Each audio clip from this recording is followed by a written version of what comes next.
So I was watching a video maybe like 6 months ago, and it was combat self-defense, and the individual was making the claim that Kenpo karate techniques don't work. And I watched it, albeit briefly, and I thought while I'm on holidays here in Dominican Republic, I'd take a closer look. I had more relaxed time, and I could actually break down analytically, step by step, everything that the individual had claimed from combat self-defense about Kenpo karate, and ultimately that the techniques don't work.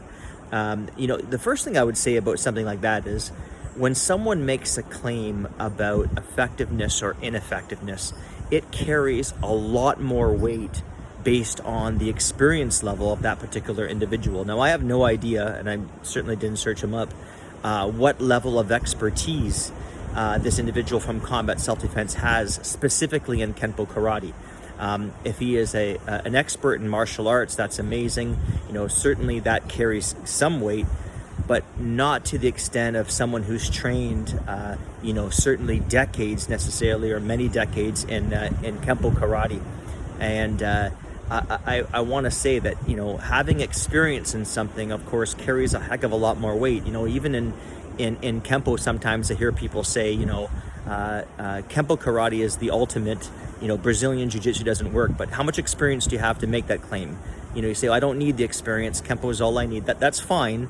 But, ultimately opinions matter more when you have a lot more expertise in that. So for this particular individual, I would say, how much experience do you have specifically in Kenpo to make the claim that Kenpo karate techniques don't work? Anecdotally, I've heard of countless people that I know that have had to use Kenpo karate in street self-defense, and it has worked just great. Now, granted, a lot of that is maybe anecdotal evidence and, hearsay and what, stories people tell. But even for myself, in 2005, I fought, albeit it was in a ring, but there was very, very, very limited rules against a top-rate fighter. We weren't allowed to, we were basically able to do everything. We could punch, kick, knee, sweep, hit on the ground, fight on the ground. And I was actually surprised how easily my Kenpo karate techniques were able to work against this individual who happened to be a very, very trained fighter. A lot of competitions in jiu-jitsu, in stand-up striking martial arts, kickboxing, etc. And it was like my techniques worked in slow motion. I'm saying that humbly, but it totally worked against a trained fighter. So I'll just say that. The other point that the person makes is that, people practice techniques to get better at their techniques, not to improve their fighting. I would say two things about that. One, yes and no.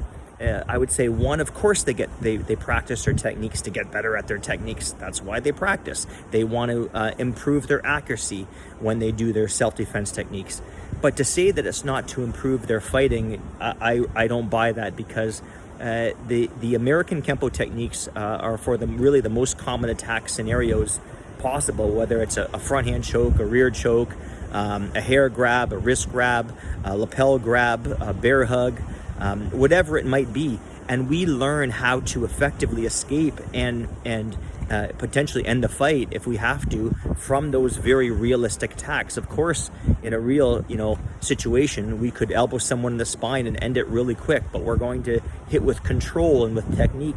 So to say that we practice our techniques merely to get better at our techniques, no, I don't buy that at all. We do it to get better at our fighting ability, as well as, yes, improve our self-defense techniques.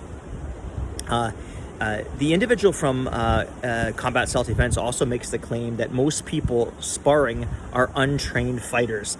A couple things I'd say there. One is how do you define untrained versus trained? If your definition of trained fighters is UFC level, okay, I grant you that two professional fighters, are you ready, fight, those are trained fighters. There's no ifs, ands, and buts about that. However, a brand new beginner is very untrained. So when people come into my martial arts school and someone is a brand new beginner, I could, I'll just say this, take anyone of an intermediate level rank in Kenpo karate, and they will win very easily, because there's a very discernible difference between an intermediate and a beginner. And that with respect to sparring.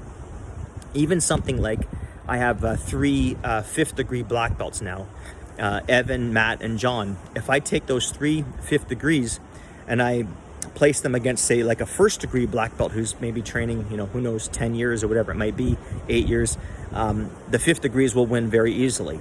So when we talk about, trained versus untrained, that is a bit of a subjective comment. Again, if you're speaking at the highest level of a UFC fighter, sure, then you make a valid point. But to say someone is untrained who spars at a black belt level, a strong Kenpo school, is simply untrue.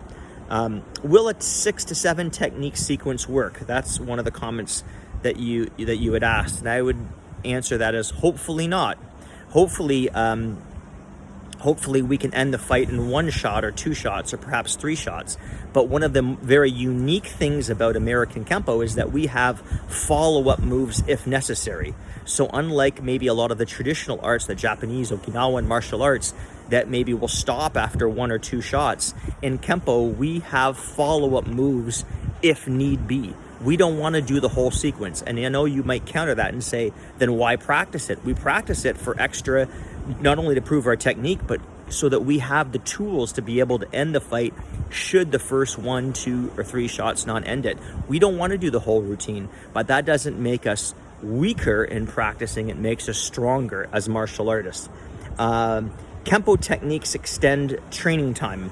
I would say a couple things about that. That was one of your comments. I would say, well, we can compare that to, say, mixed martial arts. So I always say, if you want to get strong and quick and be able to fight quickly, yeah, absolutely, join a mixed martial arts gym. However, most people in mixed martial arts, their careers can often get very short-lived. So we're in martial arts for the long haul, and that doesn't mean that we're spending unnecessary time practicing stuff that isn't applicable. To the absolute contrary, we want to be in this for the lifetime. So when I hear about stories of someone like Elio Gracie and Gracie Jiu-Jitsu, who I believe taught his last class in his 90s, I mean, that is incredible. That is a true martial arts master. So when I hear about people in MMA who maybe have put in 3, 5, 6 years, and by the way, I've fought a lot of people in MMA, and after that time period, saying this humbly, it doesn't necessarily show that their skills show. So to get good at something takes time and commitment. There's no doubt about it. But if you want to be in for martial arts for the lifetime, yeah, absolutely, Kenpo Karate is the martial art to join, because you are going to develop your skill development, and regardless of your age, you're going to get better. The one other comment that you had made, and I actually think there's some validity to it, would be that many Kenpoists obsess about their techniques, and they spend too much time unnecessarily on their techniques and not necessarily other areas. Yes, although I could say that about many other martial arts. So if you are a Kenpoist and you only spend time practicing techniques, and you don't spend time, working a lot more on stand-up sparring, or myself, I also train Gracie Jiu-Jitsu, what to do if someone picks you up and takes you to the ground and is on top of you on the ground. Maybe you're spending too much time unnecessarily and giving too much value to your techniques without giving adequate time to sparring and rolling, etc. But when you take your self-defense techniques in American Kenpo and combine them with stand-up fighting and combine them with jiu-jitsu rolling, you have a full package. So yes, the Kenpo techniques can extend your training time, but as long as you balance out your training, and it's like that in many martial arts, even jiu-jitsu, as someone now who's I've been in, by the way, in Kenpo Karate for coming up on 38 years, and I've been studying Gracie Jiu-Jitsu for well over 10 now.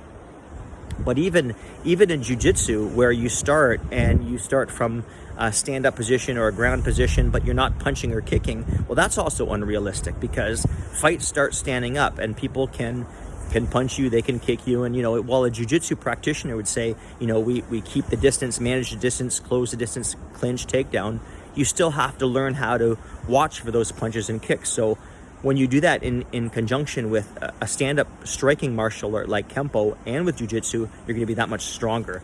So all that to say, you know, with the combat self-defense comments, I think a lot of the comments are very unfounded, but I think you make your arguments at least in a rational way. As for Kenpo was saying, okay, you know, we're going to challenge you to a fight. To me, that's just like beyond immaturity. There's no fighting. It's like an open dialogue. I think the better your experience, the more you're able to engage in open dialogue, but you also see different perspectives on where someone is trained and how long they've trained, and recognize that there's strengths and weaknesses in all martial arts.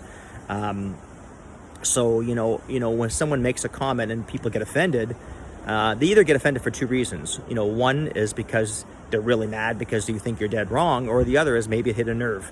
But it didn't hit any nerves with me, but I also wanted to provide a very rational, analytic perspective on some of the comments, and I think the majority, I would argue, I can defend quite well.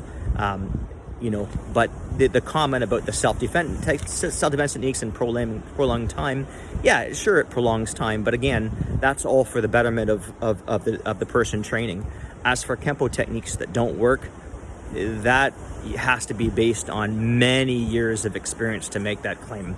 And again, from someone who has almost coming up on 37, 38 years coming up in training, they work. And I know a lot of people will certainly say that as well. Thanks for listening. Have a great day.